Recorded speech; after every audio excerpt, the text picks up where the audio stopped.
What's the story, Morning Glory? What's the word, Hummingbird? Thank you so much for clicking on my channel and for joining me for this review of The Real Housewives of Beverly Hills, Season 12, Episode 20. Now, the little teaser that I saw of the Real Housewives of Salt Lake City that came at the very end of Beverly Hills was a lot more interesting than this entire episode of Beverly Hills. So, the only thing that I really want to talk about is the stuff that counts. Okay, so Kyle invites her sister over, and her sister apologizes to her. Like, what more do you want? Not only does Kathy apologize to Kyle for her behavior in Aspen, she also coddles Kyle. She hugs her, she pets her, she tells her, "You're a wonderful mom, you're a wonderful wife, you're so damn talented." And I understand that, Kathy might have said some things to Kyle that hurt Kyle's feelings. And Kyle was like, so bewildered. That kind of bothered me. The way Kyle was like, "I just don't understand why you would say those things." Kyle, you know the history of you and your sister. You of all people knows why Kathy would say those type of things to you. I don't know if Kathy was justified or not in saying those things, but you know why she said those things because you understand the history of your relationship with your sister. Kyle always wants to come out looking squeaky clean. She always wants to come out looking like, "I don't have any issues. My life is perfect.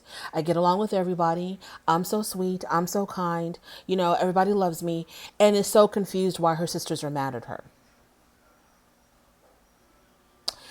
I think Kyle is either in cahoots with Rinna or she is using Rinna in some way to basically besmirch her sister's reputation. That's what I think. Because I don't understand why Rinna is gunning so hard for Kathy Hilton. And I don't think Rinna really wants to get in that deep with Kathy Hilton when you consider the power dynamic and the wealth dynamic between these two people, Rinna and Kathy Hilton. I'm pretty sure Kathy Hilton said a lot of things that night in Aspen that she's really embarrassed about, but what else can you do? I mean, we've all had that moment when we've said something that we should not have said, and we wish we could take it back. Okay, so she apologized. She apologized to her sister. She apologized to Rinna. I'm like, what else do you want this woman to do? Why can't we just wipe the slate clean and start all over? Let's just all forgive one another and move on. And it kind of broke my heart, like whenever Kathy was talking about her friend who is suffering, a very traumatic illness, and Kyle and Rinna just sat there looking at her. I think Rinna did say something like, "Well, I'm sorry to hear that. I understand pain." I think she did acknowledge that. And she just, after that, they just kind of looked at her. I mean, she was crying, tears were coming down her eyes, and Kyle and Rinna were just like looking at her, like no sympathy in their face at all. Kathy even acknowledged the fact that, I said, I acted really out of line, not taking into consideration what you just went through with your mom. I'm like, what more could Kathy possibly say? And then Rinna, you pointing out that she was wearing the same exact t-shirt that she wore in Aspen on the night of her breakdown. So what? She can wear that shirt every single day of her life if she wanted to. She's a grown woman. She can wear whatever the hell she wants. Why are you all of a sudden the fashion police? So I'm like, I don't understand. I don't know what else they want her to do. And there's just something going on with with Kyle and her sister. Like I'm trying to like I never watched American Woman, so I can't say how that show portrayed their mother. I have no idea. I don't know. But for Kathy to feel the way she did, I'm thinking that, yeah, maybe there were some aspects of that show that probably didn't put their mother in the best light. And the poor woman isn't here to like defend herself or correct anything.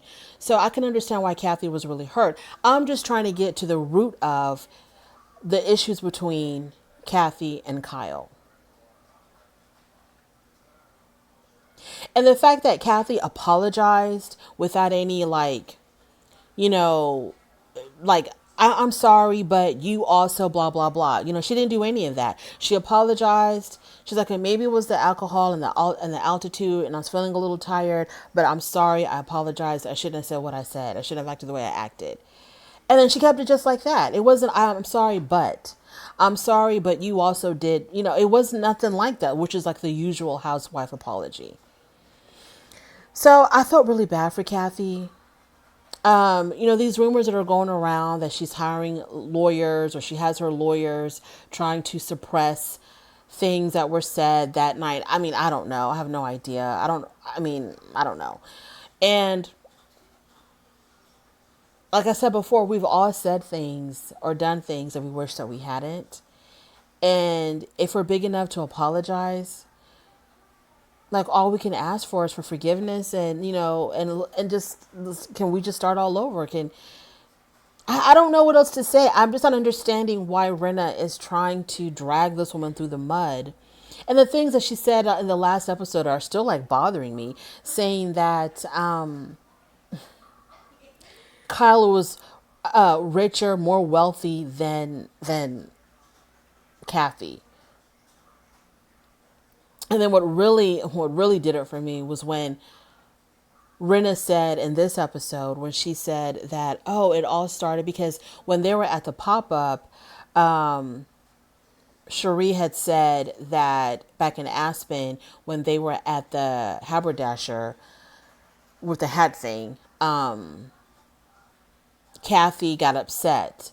And she was so upset about the whole tequila thing, you know, Rinna ordering the Kendall Jenner tequila. She went outside and she was, you know, really upset outside. And Cherie was like, yeah, she was so mad, she was shaking.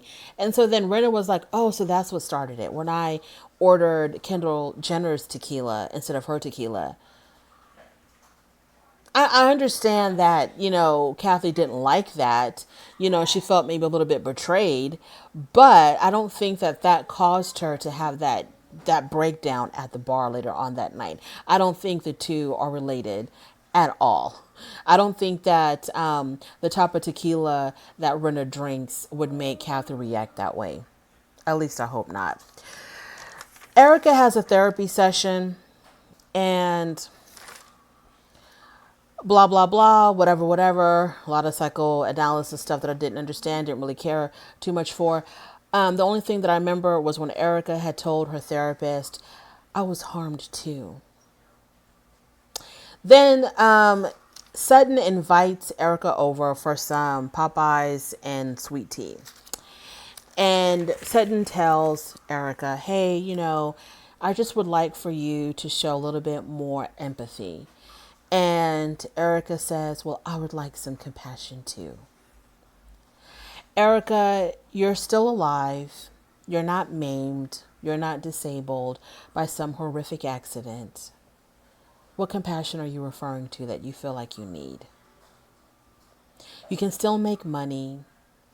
And if you really put your head into it, you can probably make more money than you ever had to begin with. So you still have the ability to support yourself. You're still considered wealthy.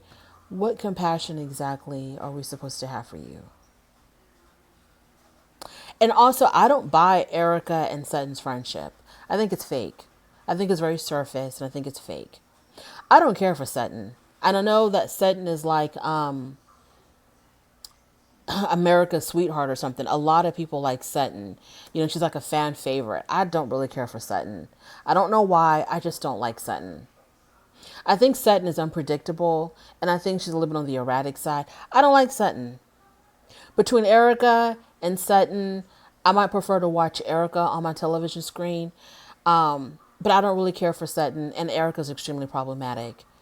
And I just want to know, like, how does Garcelle move on with Erica when, you know, she went so hard for Sutton against Erica, and now Erica and Sutton are BFFs. I want to know how Garcelle fits into all of that. Will Garcelle and Erica be able to make amends like the way Sutton and Erica have? I don't know. This is a very short review. I don't have really much to say, except that I'm really questioning Kyle and her loyalty to her own sister. And then when Kyle said, because Kathy had said, Kyle said, oh, I got to go all the way back. Kyle said that I don't feel like I have a lot of support from my sisters. And then Kathy said, you got to make time. You have to make time for your family. And then Kyle said, I do make time. I make time for my husband and my children.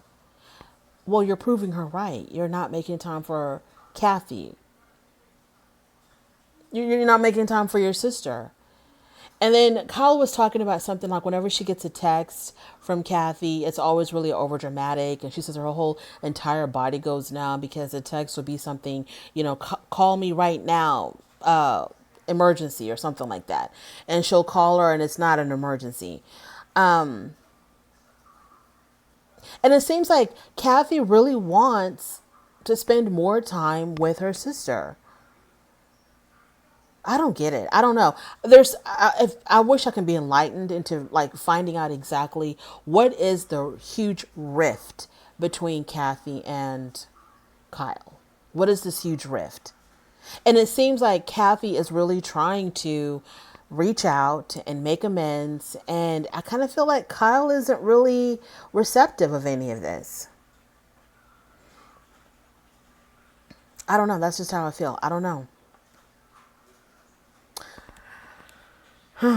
Anyways, that's my review. I don't want to make this longer than it needs to be. Thank you so much for joining me. On your way out, don't forget to rate the video. If you like this content, please subscribe, and I'll definitely talk to you later. Bye.